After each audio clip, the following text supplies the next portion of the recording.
प्रदेश प्रवक्ता सुदर्शन शर्मा ने पूर्व मंत्री मेजर मनकोटिया की कांग्रेस पार्टी पर बयानबाजी पर हैरानी जताई है। प्रदेश प्रवक्ता ने मेजर मनकोटिया को एक झगड़ालू प्रवृत्ति का नेता बताया है। सुदर्शन शर्मा ने कहा कि आज पूर्व मंत्री का राजनीतिक अस्तित्व कांग्रेस और पूर्व मुख्यमंत्री राजा वीरभद्र सिंह की वजह से है।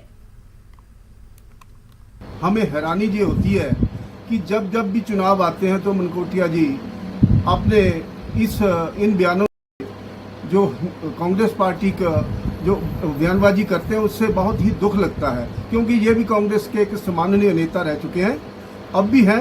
अभी तो हमें मालूम नहीं है कि ये पार्टी छोड़ चुके हैं या पार्टी में हैं, लेकिन ऐसा बयानबाजी करना, राजा वीरभद्र सिंह परिवार के लिए टिप्पणियां करना, ये मुझे अच्छा नहीं लगता है। और कांग्रेस पार्टी के जो एक सम्माननीय नेता हैं, हमारी प्रतिभा सिंह जी जो अध्यक्षा हैं हिमाचल प्रदेश कांग्रेस पार्टी की, उनके प्रति ऐसा बोलना अच्छा नहीं है।